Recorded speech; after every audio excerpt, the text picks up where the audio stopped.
नमस्कार साथियों, आप सबका स्वागत है 18 क्लासेस में। तो दोस्तों, आप सबको पता है कि इस चैनल पर डेली 15 से 20 मिनट का एक वीडियो डालता हूँ जो किसी भी इलेक्ट्रिकल बनने के लिए बहुत ही इंपॉर्टेंट होता है।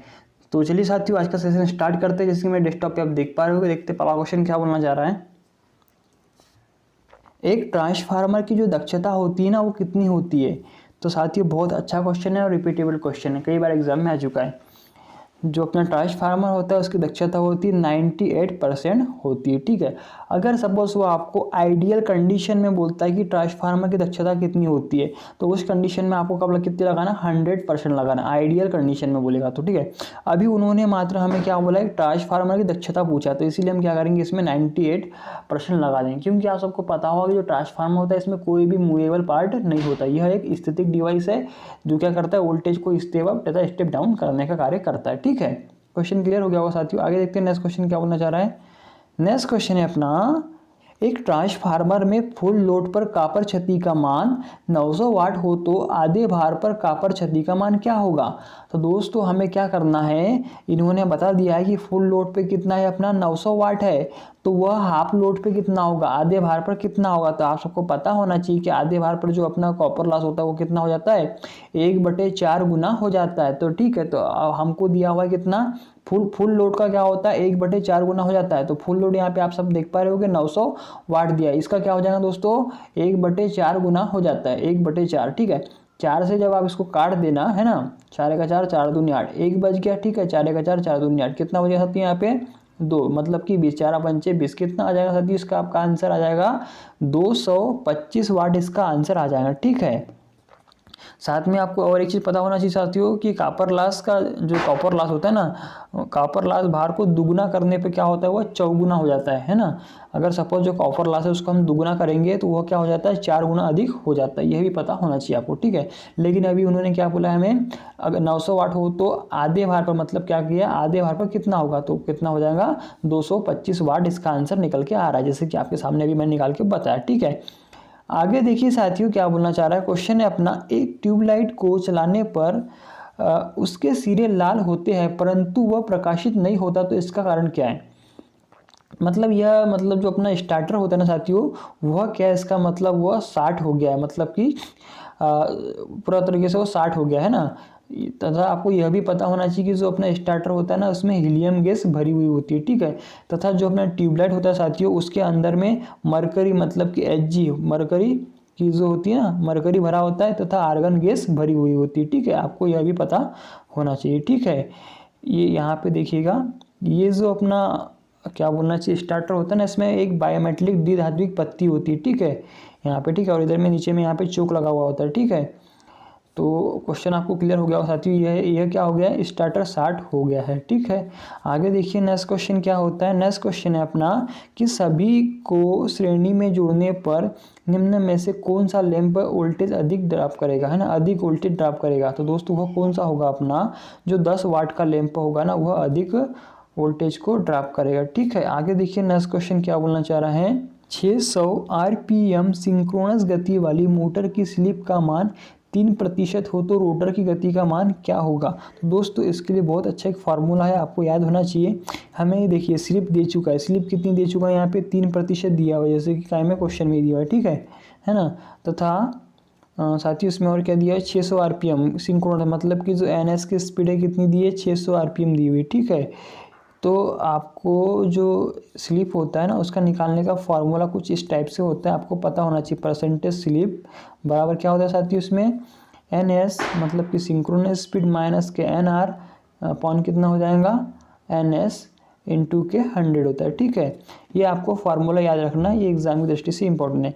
तो हमें तो देखिए 3% स्लिप दे चुका है, हमें क्या निकालना है, एन आर निकालना है, मतलब कि रोटर की स्पीड निकालना है। ठीक है, तो आप इसको इधर पक्षांतर करके भी निकाल सकते हैं। अगर आपको वैसा नहीं निकालना तो साथियों, अगर आप ऑप्शन यहाँ पे जैसे ऑप्शन दिए, तो ऑप्शन से भी इसका आंसर आप निकाल सकते हैं।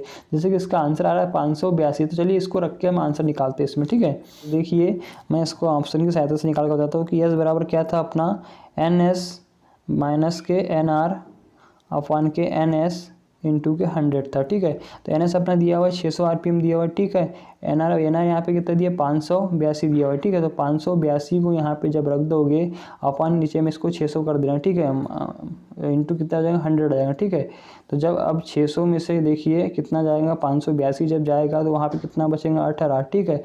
बटे, ठीक है दोस्तों, नीचे में क्या था 600 था, इंटू यहाँ पे कितना था 100 था ना।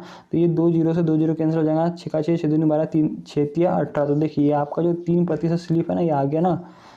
ये मतलब आप ऐसा भी निकाल सकते हैं ना, 3% स्लिप ऑप्शन को देख के भी निकाल सकते हैं, इसका पक्षांतर करके भी निकाल सकते हैं, ठीक है। 3% इसका आंसर आ जाए। इसका आंसर आ रहा है देखो 582 आरपीएम आ रहा है, ठीक है। क्वेश्चन क्लियर हो गया होगा। आगे देखिए नेक्स्ट क्वेश्चन क्या बोलना चाह रहा है। क्वेश्चन है अपना कि 4 फेरड में कैपेसिटर को 240 वोल्ट सप्लाई पर जोड़ने पर उनके द्वारा एकत्रित आवेश क्या होगा। तो दोस्तों Q बराबर क्या होता है, CV होता है, ठीक है। या फिर C बराबर क्या होता है, Q अपान के V होता है ना, ये पता ही होगा आपको। तो देखिए इन्होंने 4 फेरड दिया मतलब कि C दे दिया और V भी दे दिया 240 वोल्ट है। तो Q बराबर CV मतलब कि 4 गुणित कितना हो जाएगा 240, ठीक है। ये देखिए 240, ठीक है। तो 24 चौ कितना हो जाएगा दोस्तों 96 हो जाएगा ना। और ये जीरो मतलब कि इसका आंसर आ जाएगा अपना 960 इसका आंसर आ जाएगा, ठीक है। ये देखिए इसका आंसर क्या आ जाएगा 960 कूलाम आ जाएगा, क्योंकि आवेश की इकाई क्या होती है कूलाम होती है, ठीक है। आगे देखिए नेक्स्ट क्वेश्चन क्या बोलना चाह रहा है। नेक्स्ट क्वेश्चन साथियों बहुत अच्छा क्वेश्चन है अपना। क्वेश्चन बोल रहा है पीला लाल सुनहरी अंकित प्रतिरोध का मान होगा। दोस्तों बहुत अच्छा क्वेश्चन है, कई बार बता चुका हूँ मैं इस टाइप के क्वेश्चन आपको। चलिए इसकी एक शॉर्ट ट्रिक होती है, उसको मैं यहाँ पे पहले लिख देता हूँ, ठीक है। इसकी शॉर्ट ट्रिक होती है दोस्तों, इसको बोलते हैं B Roy Great Britain very good wife. Golden मतलब दोस्तों आप सबको पता होगा गोल्डन मतलब सुनहरी होता है, ठीक है। इसका होता है AU गोल्डन, AG मतलब कि सिल्वर, और एक होता है नो कलर, ठीक है। इन सब का टॉलरेंस होता है ना।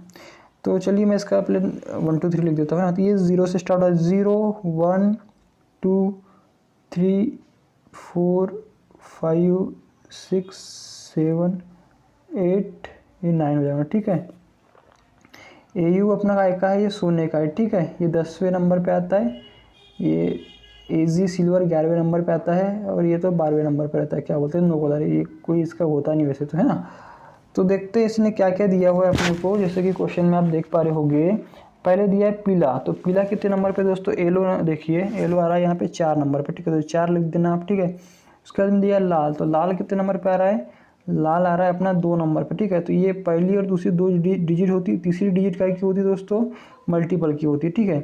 तो देखिए तीसरी डिजिट पे इन्होंने क्या दिया है, सुनहरी। तो तो जो सुनहरी होता है ना, तीसरा नंबर क्या होता है, मल्टीपल का होता है। तो तीसरे नंबर पे जो AU है सुनहरी, तो उसका कितना होता है आप सबको पता होना चाहिए। तो तीसरे नंबर पे वो आता है 10 पर -1 की घात होती है, ठीक है, 10वें नंबर पे, ठीक है। ये आपको याद रखना है ना। तो ये आ जाएगा 10 पर -1 की घात। तो यहाँ पे देखिए ये ऐसा आ जाएगा, ठीक है। फिर आ जाएगा प्लस माइनस जो सुनहरी होता है, देखिए सुनहरी लिखा हुआ है, उसका होता है टॉलरेंस कितना होता है 5% होता है, ठीक है। तो सुनहरी का आप सबको पता होना चाहिए +- 5% होता है। AG मतलब सिल्वर का होता है 10%, और जो नो कलर होता है उसका होता है 20%, क्या टॉलरेंस, ठीक है। तो इसको देखिए 42 गुणित के 10 पर -1 की घात +- 5% ये आ जाएगा, ठीक है। तो ये देखिए 1 0 यहाँ पे इसको पॉइंट लिख सकता हूँ ना मैं। तो साथियों जैसे कि अपना आंसर आया था 4 2 गुणित के 10 पर -1 की घात +- 5% आया था, ठीक है। क्योंकि सिल्वर था, सॉरी अपना क्या था सोना था, ठीक है। तो इसको मैं ऐसा भी लिख सकता हूँ ना 4.2 लिख सकता हूँ इंटू 4.2 अपना ओम में आ जाएगा, ठीक है। +- 5% आ जाएगा, ठीक है। क्यों आ जाएगा, ये यूनिवर्स में है ना, इसलिए इसका जो एक इधर करेंगे तो यहाँ पे क्या लग जाएगा पॉइंट लग जाएगा, ठीक है। तो दोस्तों इसका आंसर समझ में आ गया होगा आपको। इसका आंसर आ रहा है 4.2 ओम +- 5% इसका आंसर आ जाएगा, ठीक है। नेक्स्ट क्वेश्चन देखते हैं आगे क्या बोलना चाह रहा है। नेक्स्ट क्वेश्चन है अपना एक प्रेरक परिपथ की वास्तविक शक्ति 2070 वाट व आभासी शक्ति 3000 वोल्ट एम्पियर हो तो पावर फैक्टर क्या होगा। तो दोस्तों आपको कुछ नहीं करना है, आप सबको पता ही होगा कि PF बराबर क्या होता है, पावर फैक्टर वास्तविक शक्ति बटे की आभासी शक्ति होता है। तो वास्तविक शक्ति इन्होंने कितनी दी है 2070 दी है, ठीक है। अपन आभासी शक्ति कितनी दी है 3000 दी है, ठीक है। इसमें आप इसका ऐसा भाग देना, तो इसका जो आप भाग दोगे तो आपका जब आंसर आएगा तो वो आ जाएगा 0.69 लेगिंग आ जाएगा, ठीक है। लीडिंग नहीं आएगा दोस्तों, याद रखिएगा, है ना। इसका आंसर आ जाएगा 0.69 लेगिंग आ जाएगा, ठीक है। आगे देखिए नेक्स्ट क्वेश्चन क्या बोलना चाह रहा है। नेक्स्ट क्वेश्चन है अपना, अचालकों की वोल्टेज सहन सीमा का मात्रक क्या है। तो यहाँ जितने भी मात्रक दिए दोस्तों, इनमें से इसका कोई नहीं है, ठीक है। तो इसका आंसर आ जाएगा इनमें से कोई नहीं, ठीक है। आगे देखते हैं नेक्स्ट क्वेश्चन क्या बोलना चाह रहा है। नेक्स्ट क्वेश्चन है, मेगर नामक यंत्र का प्रयोग क्या मापने के लिए किया जाता है। तो आप सबको पता है कि मेगर क्या नापता है, इंसुलेशन प्रतिरोध को मेजर करता है ना, मेजर करता है, मापता है, ठीक है। आगे देखिए नेक्स्ट क्वेश्चन क्या बोलना चाह रहा है। एमसीबी की रेटिंग व्यक्त की जाती है। तो एमसीबी की और जो फ्यूज होता है ना, उन सबकी रेटिंग क्या में व्यक्त करते हैं, एम्पियर में व्यक्त की जाती है, ठीक है। आगे देखिए नेक्स्ट क्वेश्चन क्या बोलना चाह रहा है। नेक्स्ट क्वेश्चन है, सीलिंग फैन में प्रयुक्त रेगुलेटर पंखे की गति को क्या परिवर्तित करके कम करता है। तो दोस्तों यह उसके वोल्टेज को कम करके परिवर्तित करता है, ठीक है। आगे देखिए नेक्स्ट क्वेश्चन बोलना चाह रहा है अपना, पी व एन प्रकार के पदार्थों में से किस पदार्थ में मुक्त इलेक्ट्रॉन पाए जाते हैं। तो दोस्तों आप सबको पता होना चाहिए, पी में क्या होते हैं, होल्स होते हैं, ठीक है, तथा एन में क्या होते हैं, इलेक्ट्रॉन होते हैं। तो इसका आंसर क्या आ जाएगा, एन पदार्थ आ जाएगा, ठीक है, एन टाइप के पदार्थ में, ठीक है। आगे देखिए नेक्स्ट क्वेश्चन में आ रहा है अपना कि एक कैपेसिटर द्वारा डीसी का विरोध किया जाता है। तो आप सबको पता होना चाहिए कि जो डीसी में कैपेसिटर क्या करता है, खुले परिपथ की तरह कार्य करता है, इसलिए इसका आंसर क्या आ जाएगा, अनंत इसका आंसर आ जाएगा, ठीक है। आगे देखिए नेक्स्ट क्वेश्चन आ जाएगा, क्या बोलना चाह रहे हैं नेक्स्ट क्वेश्चन कि निम्न में से कौन सी मोटर कम फ्रीक्वेंसी पर अच्छी तरह कार्य कर सकती है। तो दोस्तों अगर आपने अच्छे से थ्योरी पढ़ा होगा तो उसमें आप सबने पढ़ा होगा कि जो अपना जो यूनिवर्सल मोटर होती है ना, सर्वो मोटर जिसको बोलते हैं, एसी डीसी दोनों पर चलती है, तो वो क्या होती है, निम्न फ्रीक्वेंसी पर भी अच्छा कार्य कर सकती है, ठीक है। तो इसलिए इसका आंसर यह आ जाएगा, यूनिवर्सल मोटर। आगे देखिए साथियों नेक्स्ट क्वेश्चन क्या बोलना चाह रहा है। नेक्स्ट क्वेश्चन है अपना कि ट्रांसफार्मर में डेल्टा स्टार संयोजन का प्रयोजन किस प्रकार के ट्रांसफार्मर में किया जाता है। तो ये बोला जा रहा है कि जो डेल्टा स्टार संयोजन जो होता है ना, तो आप सबको पता होना चाहिए, जो अपने डिस्ट्रीब्यूशन ट्रांसफार्मर होते हैं जिसके द्वारा अपने घरों तक सप्लाई 3 फेस और सिंगल फेस आती है, तो वह होता है अपना डिस्ट्रीब्यूशन ट्रांसफार्मर होता है, ठीक है। क्वेश्चन क्लियर हो गया होगा। आगे देखिए नेक्स्ट क्वेश्चन क्या बोलना चाह रहा है। नेक्स्ट क्वेश्चन है अपना, शक्ति मापन की 2 वाट मीटर विधि में यदि पावर फैक्टर का मान 0.5 हो तो शक्ति होगी, तो उस समय जो शक्ति होगी दोस्तों क्या होगा, P2 पावर जो होगा P2 हो जाएगा, ठीक है। आगे देखिए नेक्स्ट क्वेश्चन क्या बोलना चाह रहा है। नेक्स्ट क्वेश्चन अपना, एक समांतर रेजोनेंस परिपथ में सीरीज रेजोनेंस परिपथ की अपेक्षा जो इम्पीडेंस होगा वह क्या होगा, उसमें अधिक हो जाएगा, ठीक है। आगे देखिए नेक्स्ट क्वेश्चन है अपना, फील्ड डायवर्टर विधि का प्रयोग करके सीरीज मोटर की गति को सामान्य से कर सकते हैं। तो दोस्तों फील्ड डाइवर्टर मेथड का यूज़ करके क्या कर सकते हैं, हम सामान्य से अधिक कर सकते हैं, ठीक है। आगे देखिए नेक्स्ट क्वेश्चन क्या बोलना चाह रहा है। नेक्स्ट क्वेश्चन अपना कि जो फेराडे होते हैं ना, फेराडे के चुंबकीय प्रेरण द्वितीय नियम के अनुसार प्रेरित ईएमएफ किसके समानुपाती होता है। तो वो क्या होता है, फ्लक्स परिवर्तन दर के समानुपाती होता है। आप सबने पढ़ा होगा फेराडे का नियम, ठीक है। आगे देखिए नेक्स्ट क्वेश्चन बोलना चाह रहा है कि निम्न में से, क्वेश्चन है अपना साथियों कि निम्न में से किस सेल में ध्रुव छादन दोष नहीं होता। तो वह जो होता है डेनियल सेल में ध्रुव छादन दोष नहीं होता है, ठीक है। आगे देखेंगे नेक्स्ट क्वेश्चन क्या बोलना चाह रहा है साथियों।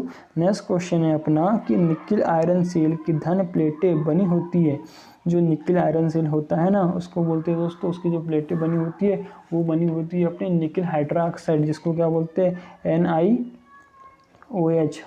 इसके कोष्टक में रहेगा और इसको नीचे में लिख देते हैं 4, ठीक है, निकिल हाइड्रोक्साइड। लेकिन यहाँ पे वो ऑप्शन तो दिया नहीं है, इसका आंसर यहाँ पे दिया है निकिल आलेपित स्टील की दिया हुआ है, ठीक है। आगे देखिए नेक्स्ट क्वेश्चन क्या बोलना चाह रहा है। नेक्स्ट क्वेश्चन है अपना, एक ब्रिटिश किलोवाट घंटे में कितने HP होता है। तो आपको पता होना चाहिए कि एक ब्रिटिश बराबर कितना होता है, ब्रिटिश में कितना होता है दोस्तों, आपको पता होना चाहिए। एक BHP बराबर होता है 746 HP होता है एक BHP बराबर, ठीक है, एक ब्रिटिश हाउस बराबर। तो ये बोलना चाह रहा है कि एक ब्रिटिश किलोवाट बराबर कितना होता है। तो आपको कुछ नहीं करना चाहते हो, क्या करना, 1000 में 746 का जब आप भाग दे देंगे तो आपका आंसर आएगा 1.34, आपका आंसर आ जाएगा, ठीक है। आगे देखिए नेक्स्ट क्वेश्चन बोलना चाह रहा है, किस पदार्थ की चालकता उसकी लंबाई बढ़ने पर क्या होगी। अब दोस्तों क्या बोलना चाहिए, चालकता क्या होती है, लंबाई बढ़ने पे क्या होती है, वो घट जाती है, क्योंकि वो खिंचता है ना, उसका जो कटाक क्षेत्रफल है वो क्या हो जाता है, कम हो जाता है, जिससे उसकी जो लंबाई चालकता क्या होगी, घट जाएगी, ठीक। किसी पदार्थ की चालकता उसकी लंबाई बढ़ने पे क्या होती है, घट जाती है। ठीक है, तो दोस्तों आज के अपने 25 क्वेश्चन थे, मैंने आपको क्लियर करा दिया। ठीक है, तो दोस्तों आप सबकी तैयारी अच्छी चल रही होगी। ठीक है, तो दोस्तों इस चैनल को जरूर सब्सक्राइब करें, दोस्तों को भी शेयर करें। तो दोस्तों आप सबको बहुत बहुत धन्यवाद।